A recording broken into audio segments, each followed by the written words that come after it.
नमस्कार साहित्य प्रेमियों, आपका स्वागत है साहित्य सागर चैनल में। आज हम लेकर आए हैं मुंशी प्रेमचंद जी की लिखी कहानी अभिलाषा अल्पड़ोस में बड़ी हलचल मची। एक पानवाला अपनी स्त्री को मार रहा था। वह बेचारी बैठी रो रही थी, पर उस निर्दयी को उस पर लेशमात्र भी दया न आती थी। आखिर स्त्री को भी क्रोध आ गया। उसने खड़े होकर कहा, बस अब मारोगे तो ठीक न होगा। आज से मेरा तुझसे कोई संबंध नहीं। मैं भीख मांगूंगी, पर तेरे घर ना आऊंगी। यह कहकर उसने अपनी एक पुरानी साड़ी उठाई और घर से निकल पड़ी। पुरुष काठ के उल्लू की तरह खड़ा देखता रहा। स्त्री कुछ दूर चलकर फिर लौटी और दुकान की संदूकची खोलकर कुछ पैसे निकाले। शायद अभी तक उसे ममता थी, पर उस निर्दय ने तुरंत उसका हाथ पकड़कर पैसे छीन लिए। हाय री हृदयहीनता! अबला स्त्री के प्रति पुरुष का यह अत्याचार! एक दिन इसी स्त्री पर उसने प्राण दिए होंगे। उसका मुंह जोहता रहा होगा, पर आज इतना निष्ठुर हो गया है मानो कभी की जान पहचान ही नहीं। स्त्री ने पैसे रख दिए और बिना कहे सुने चली गई। कौन जाने कहां। मैं अपने कमरे की खिड़की से घंटों देखती रही कि शायद वह फिर लौटे या शायद पानवाला ही उसे मनाने जाए, पर दो में से एक बात भी न हुई। आज मुझे स्त्री की सच्ची दशा का पहली बार जान हुआ। ये दुकान दोनों की थी। पुरुष तो मटर गश्ती किया करता था, स्त्री रात दिन बैठी सती होती थी। 10-11 बजे रात तक मैं उसे दुकान पर बैठी देखती थी। प्रातकाल नींद खुलती, तब भी उसे बैठी पाती। नोच खसोट काट कपट जितना पुरुष करता था, उससे कुछ अधिक ही स्त्री करती थी। पर पुरुष सब कुछ है, स्त्री कुछ नहीं। पुरुष जब चाहे उसे निबाहर कर सकता है। इस समस्या पर मेरा चित्त इतना अशांत हो गया कि नींद आंखों से भाग गई। 12 बज गए और मैं बैठी रही। आकाश पर निर्मल चांदनी छिटकी हुई थी। निशानात अपने रत्न जटित सिंहासन पर गर्व से फूले बैठे थे। बादल के छोटे छोटे टुकड़े धीरे धीरे चंद्रमा के समीप आते थे और फिर विकृत रूप में पृथक हो जाते थे, मानो श्वेत वसना सुंदरियां उसके हाथों दलित और अपमानित होकर रुदन करती हुई चली जा रही हों।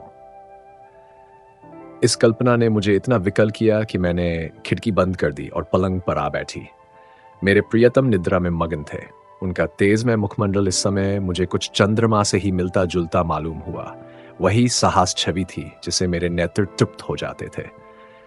वही विशाल वक्ष था जिस पर सिर रखकर मैं अपने अंतस्तल में एक कोमल मधुर कंपन का अनुभव करती थी।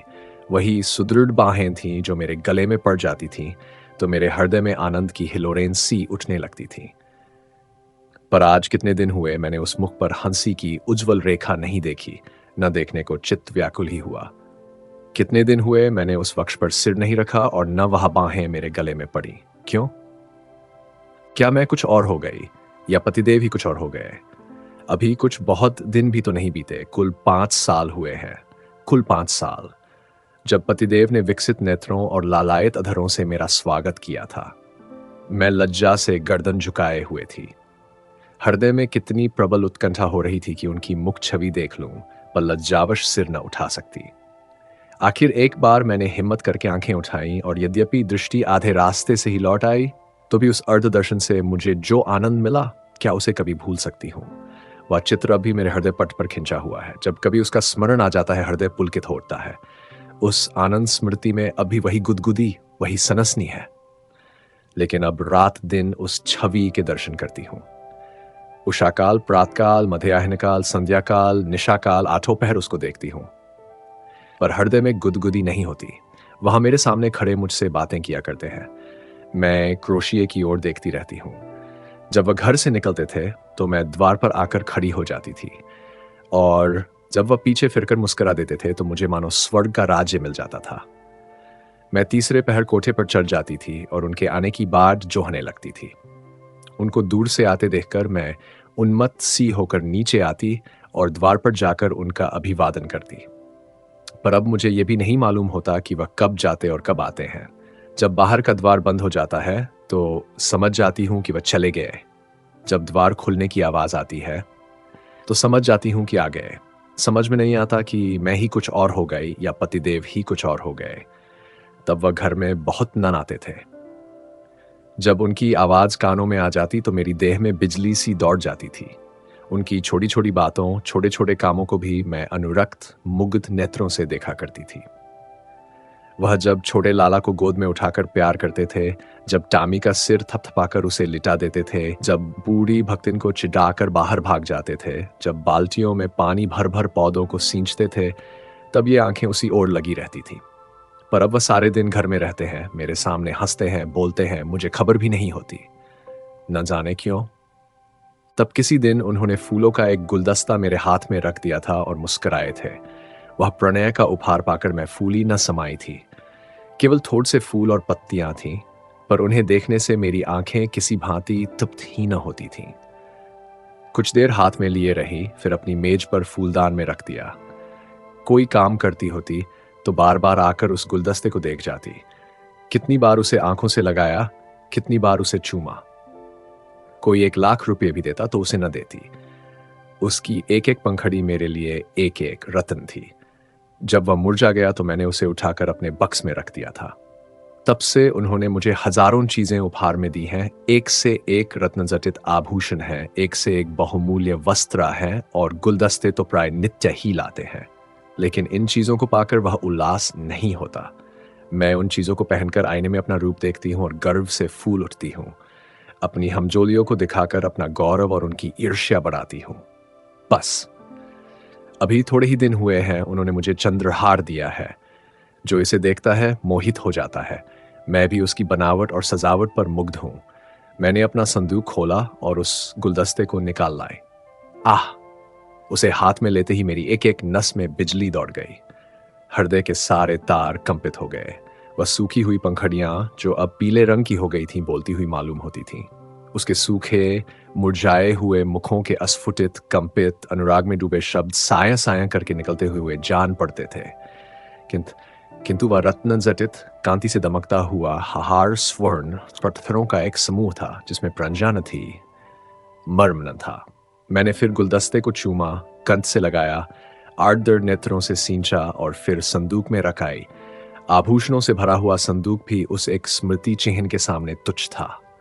यह क्या रहस्य था? फिर मुझे उनके एक पुराने पत्र की याद आ गई। उसे उन्होंने कॉलेज से मेरे पास भेजा था। उसे पढ़कर मेरे हृदय में जो आनंद हुआ था, जो तूफान उठा था, आंखों से जो नदी बही थी, क्या उसे कभी भूल सकती हूं? उस पत्र को मैंने अपनी सुहाग की पिटारी में रख दिया था। इस समय उस पत्र को पढ़ने की प्रबल इच्छा हुई। मैंने पिटारी से वह पत्र निकाला।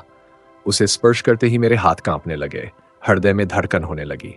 मैं कितनी देर उसे हाथ में लिए खड़ी रही, कह नहीं सकती। मुझे ऐसा मालूम हुआ कि मैं फिर वही हो गई हूं जो पत्र पाते समय थी। उस पत्र में क्या प्रेम के कवित्तमय उद्गार थे, क्या प्रेम की साहित्यिक विवेचना थी, क्या वियोग व्यथा का करुण क्रंदन था। उसमें तो प्रेम का एक शब्द भी न था। लिखा था, कामिनी, तुमने 8 दिनों से कोई पत्र नहीं लिखा। क्यों नहीं लिखा? अगर तुम मुझे पत्र न लिखोगी तो मैं होली की छुट्टियों में घर न आऊंगा, इतना समझ लो। आखिर तुम सारे दिन क्या करती हो? मेरे उपन्यासों की अलमारी खोल ली है क्या? आपने मेरी अलमारी क्यों खोली? समझती होगी मैं पत्र न लिखूंगी तो बच्चा खूब रोएंगे और हैरान होंगे। यहां इसकी परवाह नहीं। 9 बजे रात को सोता हूं तो 8 बजे उठता हूं। कोई चिंता है तो यही कि फेल न हो जाऊं। अगर फेल हुआ तो तुम जानोगी। कितना सरल, भोले भाले हृदय से निकला हुआ, निष्कपट मानपूर्ण आग्रह और आतंक से पत्र भरा हुआ था, मानो उसका सारा उत्तरदायित्व मेरे ही ऊपर था। ऐसी धमकी क्या अब भी वह मुझे दे सकते हैं? कभी नहीं। ऐसी धमकी वही दे सकता है जो न मिल सकने की व्यथा को जानता हो, उसका अनुभव करता हो। पतिदेव अब जानते हैं इस धमकी का मुझ पर कोई असर न होगा। मैं हंसूंगी और आराम से सोऊंगी, क्योंकि मैं जानती हूं वह अवश्य आएंगे। और उनके लिए ठिकाना ही कहाँ है, जा ही कहाँ सकते हैं। तब से उन्होंने मेरे पास कितने पत्र लिखे हैं। 2 दिन को भी बाहर जाते हैं तो जरूर एक पत्र भेजते हैं, और जब 10-5 दिन को जाते हैं तो नित्य प्रति एक पत्र आता है। पत्रों में प्रेम के चुने हुए शब्द, चुने हुए वाक्य, चुने हुए संबोधन भरे होते हैं। मैं उन्हें पढ़ती हूं और एक ठंडी सांस लेकर रख देती हूं। हाय, वह हृदय कहां गया? प्रेम के निर्जीव भाव शून्य कृत्रिम शब्दों में वह अभिन्नता कहाँ है? वह रस कहाँ है? वह उन्माद कहाँ है? वह क्रोध कहाँ है? वह जुझलाहट कहाँ है? उनमें मेरा मन कोई वस्तु खोजता है, कोई अज्ञात, अव्यक्त, अलक्षित वस्तु पर वह नहीं मिलती। उनमें सुगंध भरी होती है, पत्थरों के कागज आर्ट पेपर को मात करते हैं, पर उनका यह सारा बनाव संवार किसी गत्यौवना नायिका के बनाव सिंगार के सदृश ही लगता है। कभी कभी तो मैं पत्थरों को खोलती भी नहीं। मैं जानती हूं उनमें क्या लिखा होगा। उन्हीं दिनों की बात है, मैंने तीजे का व्रत किया था।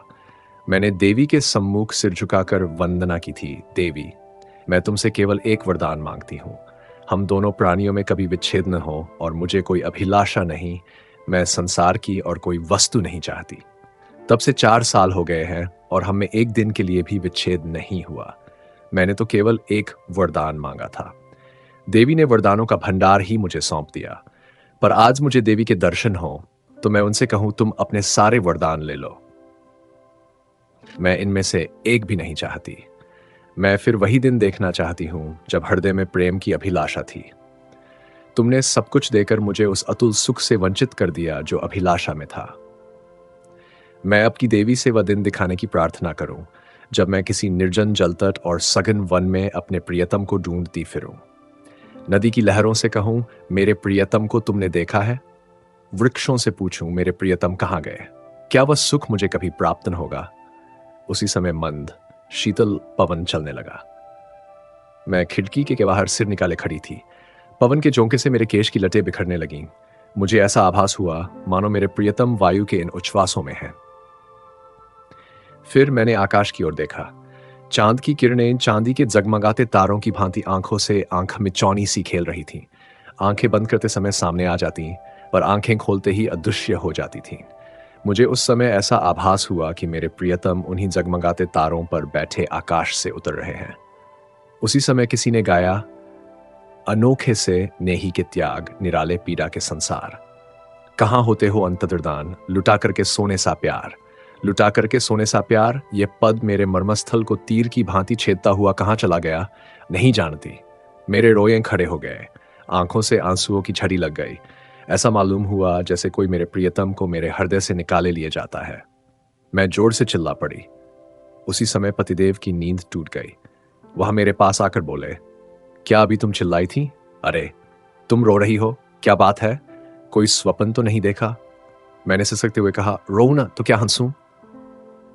स्वामी ने मेरा हाथ पकड़कर कहा, क्यों, रोने का कोई कारण है या यूं ही रोना चाहती हो? क्या मेरे रोने का कारण तुम नहीं जानते? मैं तुम्हारे दिल की बात कैसे जान सकता हूं? तुमने जानने की चेष्टा कभी की है? मुझे इसका सान गुमान भी न था कि तुम्हारे रोने का कोई कारण हो सकता है।